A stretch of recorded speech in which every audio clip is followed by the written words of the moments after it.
என்னங்கடா என்ன நினைச்சுருக்கீங்க? சும்மா எங்க பார்த்தாலும் திருட்டு திமுகன்றீங்க. என்னடா திருட்டு திமுக? அப்படி என்ன பண்ணிட்டாங்க? குடும்பத்துக்காக ஒரு 1,80,000 கூட சேர்த்து வச்சிருக்காங்க. அவ்வளவுதான். அதனால என்ன திருட்டு திமுகவா? இல்லன்னு சொல்றீங்களா என்ன? திருட்டு திமுக தான்டா. அப்புறம் என்ன என்னமோ குடும்ப கட்சின்றீங்க. என்ன குடும்ப கட்சி? முதல்ல கலைஞர் வந்தாரு, அப்புறம் அப்பா வந்தாரு, அப்புறம் உதயண்ணா வந்திருக்காரு, அப்புறம் இன்பம் துன்பம் எல்லாமே வரும்டா.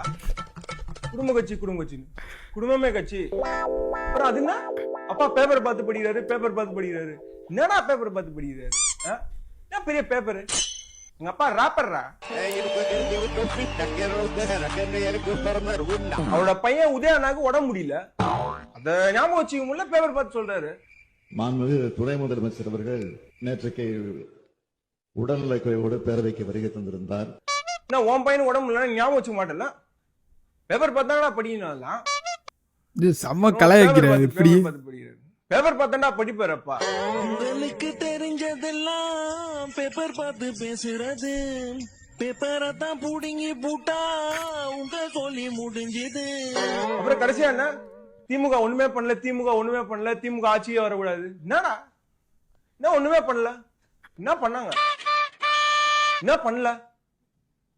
இல்ல என்ன பண்ணாங்க? என்ன பண்ணல? ஒண்ணுமே பண்ணலடா.